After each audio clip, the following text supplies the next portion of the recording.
बेनावन नामक जंगल में टुनटुनी चिड़िया अपने पति पिंकू कबूतर और 3 बच्चों के साथ रहता था। टुनटुनी का परिवार बहुत ही गरीब था। वो दोनों जंगलों के पेड़ों में से पत्ते बेचकर अपने परिवार का पालन पोषण करता था। टुनटुनी अपने बच्चों का नाम टूसी, दूसरे का नाम पिंकी, तीसरे का नाम बेनी रखा था। एक दिन हर रोज की तरह टुनटुनी और पिंकू जंगलों के झाड़ियों से पत्ते तोड़ रहा था। अचानक झाड़ियों में से निकल के एक बहुत ही बड़ा खतरनाक जहरीला सांप पिंकू को आके डस लेता है। पिंकू जोर जोर से बहुत ही चिल्लाने लगता है।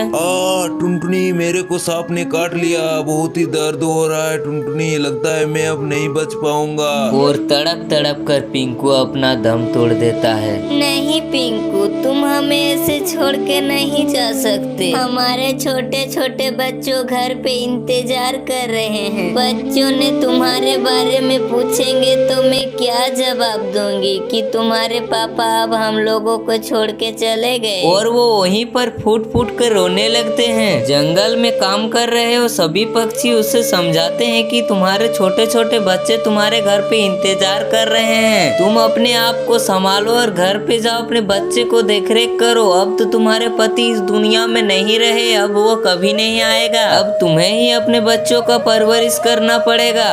उन सारे पक्षियों का बात मानकर टुनटुनी अपने घर चला जाता है। घर जाने के बाद टुनटुनी के बच्चे टुनटुनी से कहता है, क्या हुआ माँ, आप बड़ी जल्दी आ गए और पापा दिखाई नहीं दे रहे हैं। पापा कहाँ है माँ, पापा नजर नहीं आ रहा है। तुम बड़ी चिंतित हो, अकेला और सिर्फ रो रही हो, कुछ बोलो ना माँ। पापा कहाँ है माँ, तुम कुछ बोलो ना, सिर्फ रोती जा रही हो। मेरे प्यारे बच्चों, अब तुम्हारे पापा कभी नहीं आएंगे। जंगल में हम दोनों पत्ते तोड़ रहे थे, लेकिन अचानक एक झाड़ियों से जहरीला सांप निकल के तुम्हारे पापा को डस लिया और हम सभी को छोड़कर चले गए। अब तुम्हारे पापा इस दुनिया में नहीं है बच्चों। अब से मैं ही तुम्हारी मम्मी और मैं ही तुम्हारी पापा। अब तुम सभी को मैं ही परवरिश करूंगी और तुम्हें किसी चीज की कमी महसूस नहीं होने दूंगी बच्चों। तभी अचानक उस घर में बहुत आग लग जाता है। बच्चों सभी घर से भागो, नहीं तो हम लोग सभी आग के चपेट में आ जाएंगे। और वो सभी घर से निकल जाता है। माँ, अब हम लोग कहाँ जाएंगे? अब हम लोगों के पास कोई रहने के लिए स्थायी जगह भी नहीं है। माँ, तुम हमेशा कहती थी ना कि हमारे नाना नानी के पास बहुत ही बड़ा घर है और उस घर में वो दोनों रहते हैं, तो चलो ना मम्मा, हम लोग वहीं पर रहेंगे। नहीं बेनी, हम वहाँ नहीं जा सकते। मुझे उस घर से उसी दिन निकाल दिया था जिस दिन मैं शादी की थी। मैं अपनी माँ बाप के खिलाफ जाकर पिंकू से शादी की थी। मुझे उसी दिन कह दिया था कि आज के बाद तुम हमारे घर में कदम मत रखना। मैं उस दिन से अपनी मायकी नहीं गई। हम वहाँ नहीं जा सकते बच्चों, नहीं जा सकते। चलो ना माँ, तुम्हारी शादी हुई कितने दिन हो गए, शायद उस बात को भूल गए होंगे। बेनी टुनटुनी को बहुत समझाती है। टुनटुनी का तो जाने का इरादा नहीं था, लेकिन बेचारी को मजबूरन होके जाना पड़ा क्योंकि उसके पास और कोई रास्ता भी नहीं था। और टुनटुनी अपने बच्चे को लेकर अपने मायके चला जाता है। मायके जाते ही टुनटुनी अपनी माँ को सारी बात बताती है कि उसकी पति का कैसे मौत हो गया। सब कुछ सुनने के बाद टुनटुनी की माँ टुनटुनी से कहती है, क्यों रे करम चली अपनी पति को भी खा गई, अब हम लोगों को खाने के लिए आई है। अपनी मनहूस शक्ल लेके चली जा हमारी घर से और आज के बाद हम सभी को भूल जाना। ना मैं तुम्हारी माँ हूँ, ना तू मेरी बेटी है। तुम्हारा मेरा रिश्ता उसी दिन खत्म हो गई थी जिस दिन तूने हम लोगों की बात ना मानकर अपनी मर्जी से शादी की। हम लोगों का सारा इज्जत मिट्टी में मिला दी। टुनटुनी की माँ टुनटुनी को ऐसा ताने सुनाता है जैसे कि टुनटुनी उसका बेटी है ही नहीं। ये सब सुनने के बाद टुनटुनी अपने बच्चों को लेकर वहाँ से निकल जाता है और एक खाली जंगल में चला जाता है। जंगल जाते ही बेनी टुनटुनी से कहता है, देखो माँ, कितना सुंदर जगह है, वहाँ पर कितना सुंदर सुंदर पेड़ है और उस पेड़ में कितने सारे फल है। अब हम लोग पेट भर के फल खाएंगे। बच्चों, हम ऐसे खुले में रहेंगे तो हम लोगों के जान के लिए खतरा है, इसीलिए हम लोगों को एक अच्छा सा घर बना लेना है, नहीं तो कोई जंगली जानवर हम लोगों पर हमला कर सकता है। माँ, वहाँ पर देखो कितने सारे मिट्टी है, चलो उस मिट्टी से हम लोग एक अच्छा सा घर बना लेंगे। बच्चों, तुम सभी वहाँ से मिट्टी ले आओ, हम चारों मिलके एक अच्छा सा घर बनवा लेंगे। और सभी काम पे लग जाता है। थोड़ी देर बाद एक अच्छा सा घर बनकर तैयार हो जाता है और वो चारों उसमें खुशी खुशी रहने लगते हैं।